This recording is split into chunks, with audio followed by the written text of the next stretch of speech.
Bismillah. Assalamualaikum warahmatullahi wabarakatuh. Alhamdulillah wassalatu wassalamu ala Rasulillah wa ba'du.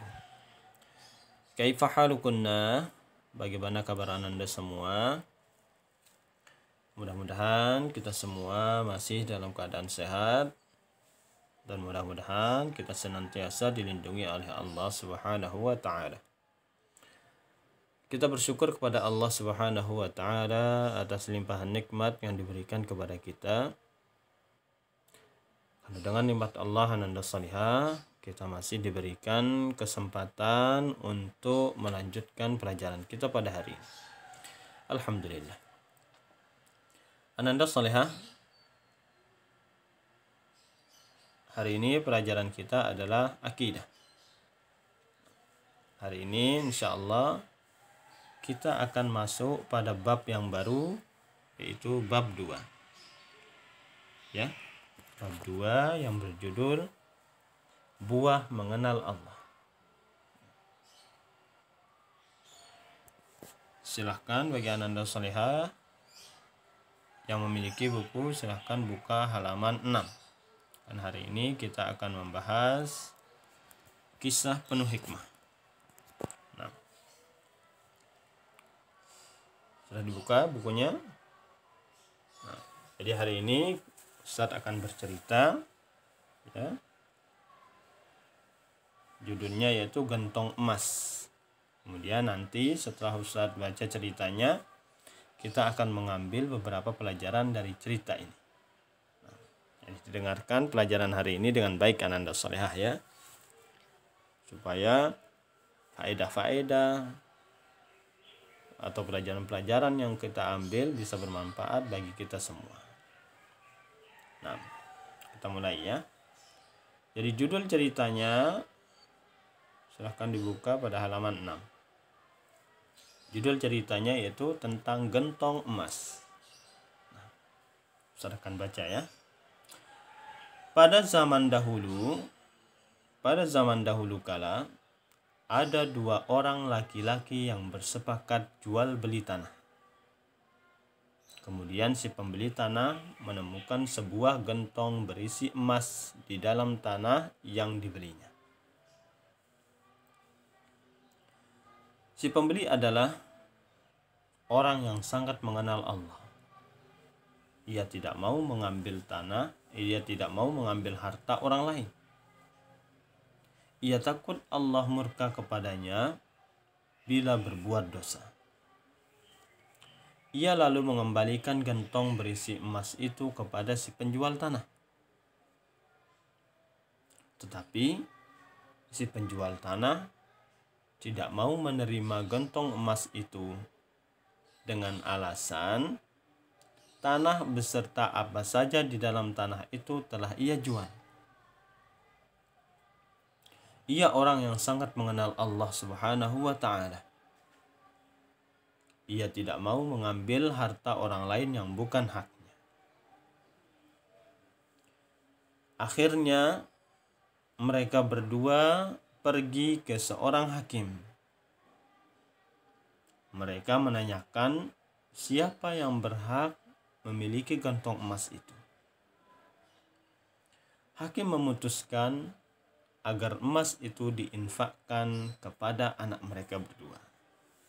Nah, jadi itu cerita singkat atau kisah penuh hikmah yang berjudul Gentong Emas. Ya. Bisa diikuti bacaan Ustadz. Alhamdulillah. Jadi singkat ceritanya, seperti ini. Ya. Ada 2 orang laki-laki, misalnya kita beri nama si pembeli namanya adalah Ahmad. Kemudian si penjual namanya adalah Abdullah. Mereka melakukan jual beli tanah. Jadi Abdullah ingin menjual tanahnya kepada Ahmad. Kemudian Ahmad pun sepakat untuk membeli tanah itu. Setelah selesai proses jual beli, ya tiba-tiba Ahmad ingin misalnya menanami tanaman di tanah tersebut yang sudah dia beli. Tiba-tiba dia menemukan gentong emas dia pun kaget. Kemudian karena dia mengenal Allah, ya, dia mengetahui bahwa itu adalah bukan hartanya. Itu gentong emas itu bukan miliknya. Maka dia takut kepada Allah. Karena dia adalah orang yang mengenal Allah. Dia takut kepada Allah untuk mengambil harta yang bukan miliknya. Ya.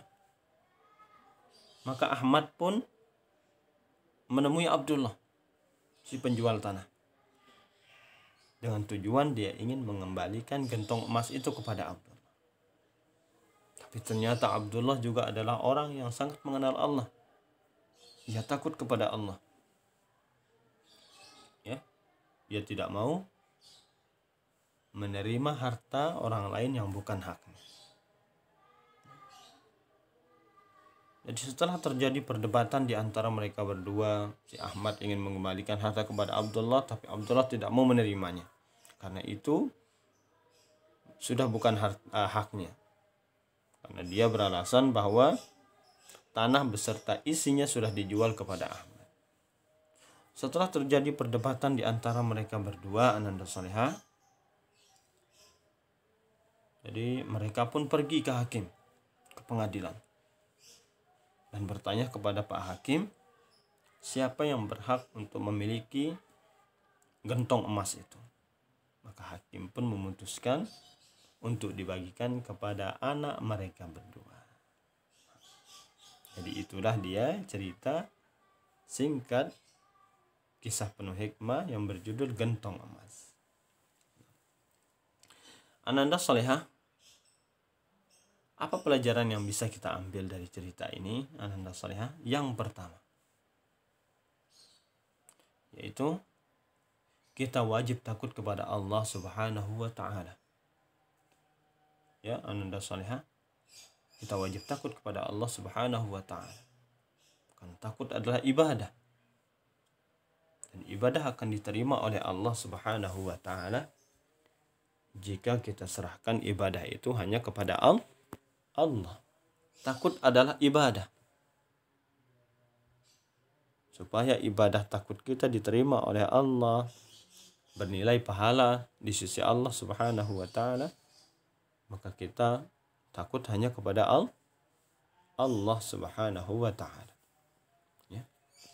Kita wajib takut kepada Allah, karena Dia adalah Tuhan kita. Dia adalah Zat yang telah menciptakan kita. Dia adalah Zat yang memiliki sifat-sifat yang sempurna lagi indah. Ya, kita harus takut kepada Allah. Itu pelajaran pertama.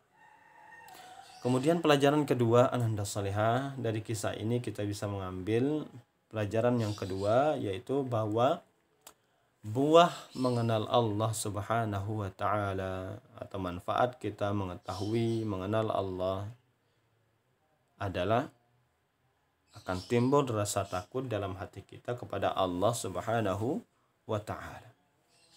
Jadi orang yang mengaku mengenal Allah, dia akan takut kepada Allah. Ciri-ciri orang yang mengenal Allah, berilmu tentang Allah Subhanahu wa Ta'ala, ya, adalah dia semakin takut kepada Allah. Semakin dia belajar, semakin dia berilmu, semakin dia takut kepada Allah Subhanahu wa Ta'ala. Karena takut kepada Allah adalah buah yang sangat berharga dari mengenal Allah Subhanahu wa Ta'ala. Itu pelajaran yang kedua. Kemudian pelajaran yang ketiga yang bisa kita ambil dari cerita ini, yaitu kita tidak boleh mengambil harta yang bukan milik kita, Ananda Salihah. Karena harta yang bukan milik kita adalah haram untuk kita ambil. Ya. Jika kita mengambil harta milik orang lain, kemudian kita gunakan untuk membeli pakaian, kita gunakan untuk membeli makanan, kita gunakan untuk membeli kebutuhan kita sehari-hari, maka di akhirat akan dihisab oleh Allah Subhanahu wa Ta'ala daging yang tumbuh dari harta haram. pakaian yang kita pakai dengan harta haram. Ya. Dan itu akan menyebabkan doa kita tidak akan diterima oleh Allah Subhanahu wa taala. Jika kita mengambil harta orang lain atau jika kita memakan harta haram, harta yang bukan milik kita. Atau harta yang kita dapatkan secara tidak sah, tidak halal. Ya. Jadi pelajaran yang ketiga, kita tidak boleh mengambil harta yang bukan milik kita, ananda soleh. Nah, jadi itulah dia 3 pelajaran yang bisa kita ambil dari kisah penuh hikmah pada pelajaran akidah hari ini. Untuk kesimpulannya ananda salihah, jadi ada 3 pelajaran yang bisa kita ambil dari kisah gentong emas. Yang pertama yaitu kita wajib takut kepada Allah. Kemudian yang kedua, buah mengenal Allah adalah takut kepada Allah. Kemudian yang ketiga, kita tidak boleh mengambil harta yang bukan milik kita. Sekian ananda salihah pelajaran kita pada hari ini, pelajaran akidah kita pada bab 2 hari ini, yaitu cerita pada halaman 6. Mudah-mudahan bisa bermanfaat untuk kita semua. Kurang lebihnya Ustaz mohon maaf. Kita akhiri dengan doa kafaratul majlis. Subhanakallahumma wa bihamdika asyhadu an la ilaha illa anta astaghfiruka wa atubu ilaik. Wassalamualaikum warahmatullahi wabarakatuh.